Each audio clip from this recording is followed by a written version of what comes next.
जय माता की भक्तों, आप सभी का स्वागत करती हूँ स्पिरिचुअल ज्ञान साधना में। और आप सभी से अनुरोध करती हूँ कि स्पिरिचुअल ज्ञान साधना को सब्सक्राइब कर लीजिए और बेल आइकन को प्रेस कर दीजिए ताकि आप फ्रेंड्स कभी कभी हमें नहीं पता होता है कि मतलब छोटी छोटी सी बातें होती हैं जिनसे हमारे घर में सुख समृद्धि आती है, हमारे घर में बरकत होती है, हमारे यहाँ अन्न के भंडार भरे रहते हैं, पर हमें पता नहीं होता है वो छोटी बातें कौन सी हैं, ऐसा हम क्या करें जो हमारे घर में बरकत बनी रहे। तो आज हम इसी विषय में बात करेंगे। जय माता की, राधे राधे। कैसे आप सभी लोग?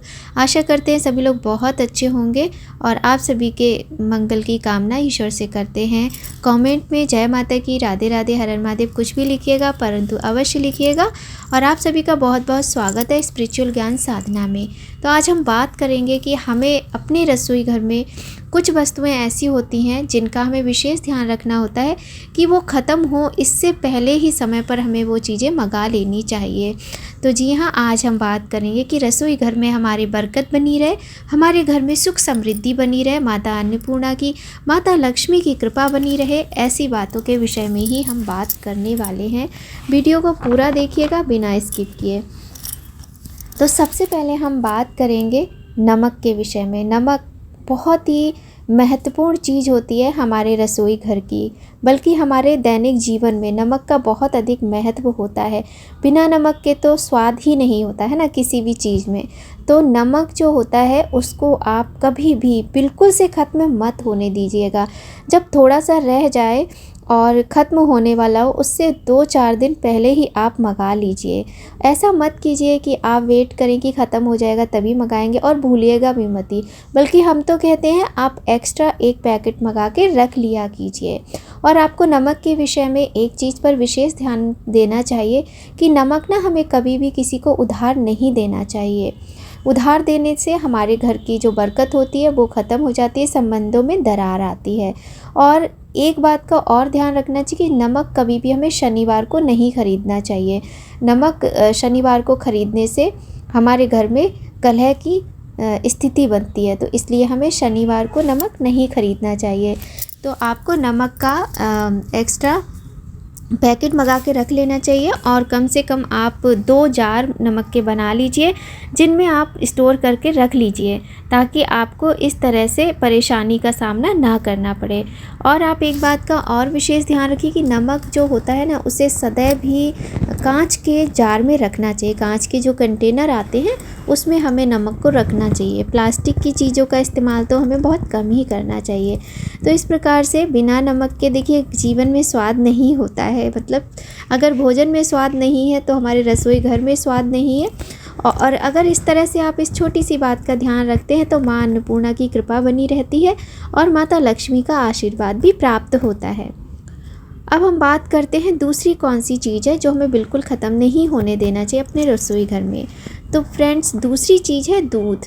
दूध कभी कभी क्या होता है कि जब बिल्कुल ख़त्म हो जाता है तो हम सोचते हैं कि अब हम पैकेट ले आएंगे या हम मंगा लेंगे या हम किसी भी तरीके से अरेंज कर लेंगे। कोई मेहमान आ जाए अचानक से तो हम सोचेंगे अरे दूध नहीं है घर में, दूध मंगाना है। तो ये तरीका ठीक नहीं होता है। इससे क्या होता है, हमारे घर की बरकत जाती रहती है। हमें इस तरह की जो चीज़ें होती हैं हमारी, ये तो रसोई घर में इस्तेमाल करने वाली चीज़ें हैं। अगर दूध है, दूध से बनी चीज़ें हैं जैसे दही है, घी है, ये चीज़ें ना बिल्कुल से ख़त्म नहीं होनी चाहिए। पूजा में आप घी का इस्तेमाल करते हैं या आप खाने में घी का इस्तेमाल करते हैं, तो मान लीजिए आप बाहर से बना हुआ घी लाते हैं या फिर आप घर में मलाई इकट्ठी करके मक्खन निकाल के घी बनाते हैं, तो ख़त्म नहीं होने देना चाहिए। चाहे दूध हो, चाहे वो दही हो और चाहे वो घी हो। और घी का तो विशेष ध्यान रखिए और दूध का बिल्कुल भी ख़त्म ना हो पाए। जब हमारे घर में घी और दूध बना रहता है ना, तो हमारे यहाँ के जो बड़े बुजुर्ग होते हैं ना वो बीमार भी नहीं पड़ते हैं, उनकी भी सेहत अच्छी रहती है।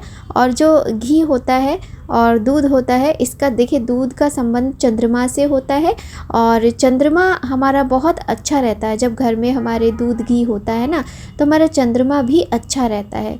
तो इस प्रकार से हमें इस बात का विशेष ध्यान रखना चाहिए।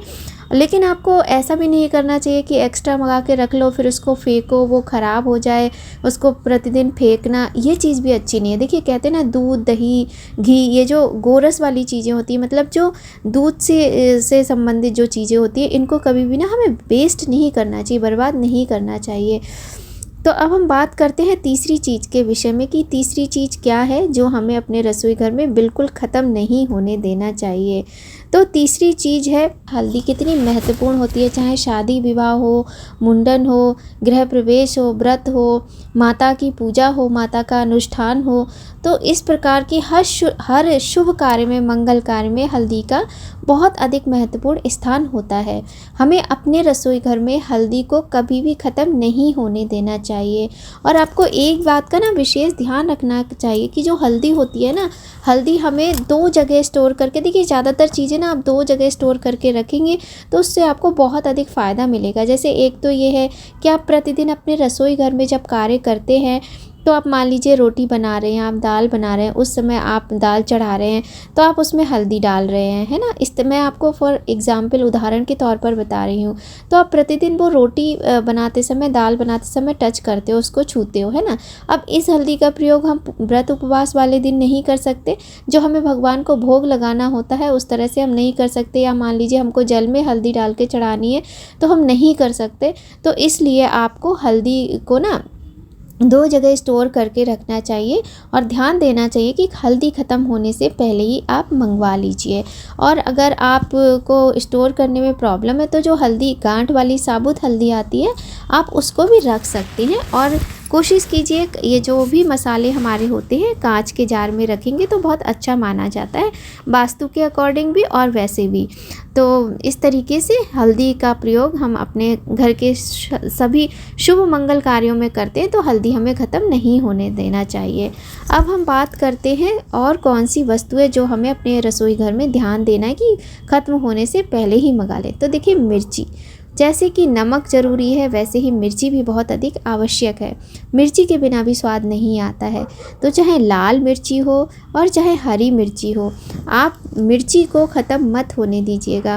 और आपको एक बात का विशेष ध्यान रखना है कि मिर्ची भी हमें किसी को ना हाथ में नहीं देनी चाहिए। और नमक के विषय में भी कहा जाता है कि नमक यदि हमें किसी को देना है तो हम स्पून से दें, बर्तन में दें, लेकिन हम कभी भी अपने हाथ से दूसरे के हाथ में नमक ना दें। तो इस तरह से मिर्ची भी आप अपने घर में स्टोर करके रखिए, मिर्ची ख़त्म नहीं होने देना चाहिए। अब हम बात करते हैं बहुत अधिक महत्वपूर्ण चीज़ की, जो कि होता है आटा। अब आटा के बिना तो रोटियां ही नहीं बनेंगी, भोजन ही नहीं बनेगा, है ना। तो आटा हमें अपने एक बड़े कंटेनर में तो रखना ही चाहिए, साथ ही एक छोटे कंटेनर में भी रखना चाहिए। और कभी कभी क्या होता है ना, हमारी बहुत सारी बहनें ऐसी होती हैं कि वो ध्यान नहीं देती हैं, बिल्कुल जो कंटेनर होता है ना उसको पोंछ के, झाड़ के, उसको सान लेती हैं आटे को, उसके बाद मंगाती हैं। किंतु ऐसा नहीं करना चाहिए, इससे माता अन्नपूर्णा नाराज़ होती हैं, ऐसा माना जाता है। हमारे घर के बड़े बुजुर्ग मानते हैं कि इससे माता अन्नपूर्णा नाराज़ होती हैं, तो हमें इस तरह से नहीं करना चाहिए। जब आटा ख़त्म होने वाला हो तो उससे पहले ही आप मंगा लीजिए आटे को, उसको पूरी तरीके से ख़त्म मत होने दीजिए। इससे माता अन्नपूर्णा प्रसन्न रहती हैं और उनका आशीर्वाद बना रहता है। तो आप इस बात पर विशेष ध्यान दीजिएगा। और आटे के लिए आप स्टील के कंटेनर का इस्तेमाल कीजिए, बहुत अच्छा माना जाता है, बहुत ही शुभ माना जाता है। एक बात हम यहाँ पर आपको और बताना चाहते हैं कि आटा आप प्रयत्न कीजिए कि शनिवार को ही पिसवाएं। अगर गेहूं से पिसवाते हैं, यदि खरीदते हैं तो भी आप शनिवार को ही खरीदें। इससे हमारे रसोई घर में बहुत अधिक बरकत बनी रहती है। अब हम बात करते हैं चावल के विषय में। चावल को तो कौन नहीं जानता है। आटा, चावल या जो भी वस्तुएं आज हमने बात की है, हर कोई इन सब वस्तुओं का नाम जानता है, क्योंकि ये हमारे दैनिक जीवन में प्रयोग आने वाली बहुत ही आवश्यक वस्तुएं हैं। तो आपको चावल को अक्षत भी कहते हैं, है ना। हम लोग पूजा में इस्तेमाल करते हैं, चावल को हम लोग खाने में इस्तेमाल करते हैं। और चावल तो दाल के साथ बहुत अच्छा कॉम्बिनेशन होता है दाल चावल का। और उसी तरीके से चावल बहुत अधिक शुभ माने जाते हैं प्रत्येक शुभ कार्य में। सिर्फ एकादशी एक ऐसा दिन होता है जिस दिन हम अक्षत का प्रयोग नहीं करते हैं, बाकी प्रतिदिन की पूजा में हम चावल का बहुत अधिक प्रयोग करते हैं। और चावल का संबंध शुक्र ग्रह से माना जाता है, और कहीं ना कहीं चावल का संबंध चंद्र ग्रह से भी होता है। किंतु शुक्र ग्रह से बहुत अधिक संबंध माना जाता है और माँ लक्ष्मी के लिए चावल की खीर बनाकर भोग में लगाई जाती है, जिससे माता अत्यधिक प्रसन्न होती हैं और घर में बरकत सुख समृद्धि बनी रहती है।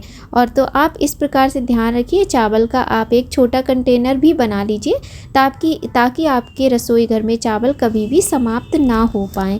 छोटी छोटी सी बातें हैं, ध्यान रखने योग्य हैं। अब हम बात करते हैं सरसों का तेल। तो हो सकता है बहुत सारे लोग सरसों का तेल का इस्तेमाल भी ना करते हों, लेकिन सरसों का तेल सबसे ज़्यादा शुद्ध माना जाता है। शुभ बोल रही हूँ मैं, क्षमा करना, शुभ तो होता ही है लेकिन सबसे ज़्यादा शुद्ध माना जाता है खाने में, भोजन में प्रयोग करने में। तो सरसों का तेल जो है ना, उसको आप ऐसे रखिए कि वो बिल्कुल से ख़त्म ना हो पाए। और सरसों का तेल, नमक, ये 2 चीज़ें ऐसी होती हैं जो हमें कभी भी शनिवार के दिन नहीं खरीदनी चाहिए।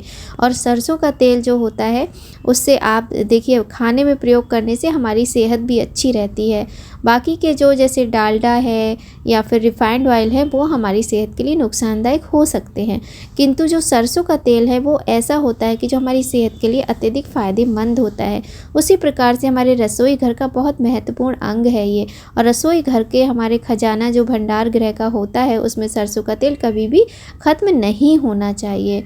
तो छोटी छोटी बातें हैं और डेली में प्रयोग में आने वाली ये वस्तुएं हैं, इन्हें हमें कभी भी ख़त्म नहीं होने देना चाहिए। इनके समाप्त होने से पहले ही हमें ये सारी चीज़ें मंगाकर रख लेनी चाहिए, या फिर 2-2 जगह आप रख लीजिए।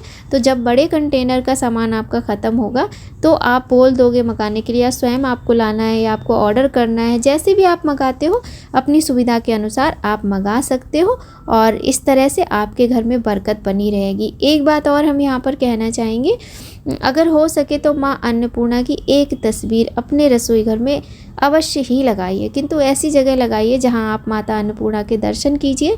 जो हमारा चूल्हा होता है ना, चूल्हा के साइड में जो स्लैब बनी होती है, तो ऊपर की साइड में लगाइए, ताकि आप हर तरह के हाथों से ना छुएं।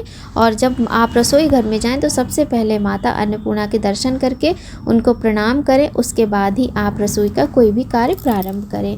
तो वीडियो बहुत अधिक लंबा हो जाएगा, बातें तो बहुत सारी हैं, किंतु उसके लिए हम दूसरा वीडियो लेकर जल्द ही आएंगे। और आपको अगर वीडियो पसंद आए तो लाइक अवश्य कीजिएगा। इस प्रकार से हमने आपको आज के वीडियो में बहुत सारी ऐसी बातें बताई जो कि बहुत आसान भी हैं, जिनको आप आसानी से ध्यान में रख सकते हो और माता अन्नपूर्णा की कृपा प्राप्त कर सकते हो। माता लक्ष्मी की कृपा से घर में सुख समृद्धि बनी रहेगी अगर आप इन बातों का ध्यान रखोगे।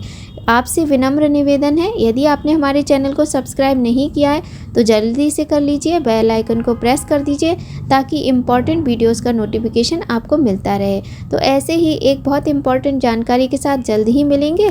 जय माता की, राधे राधे।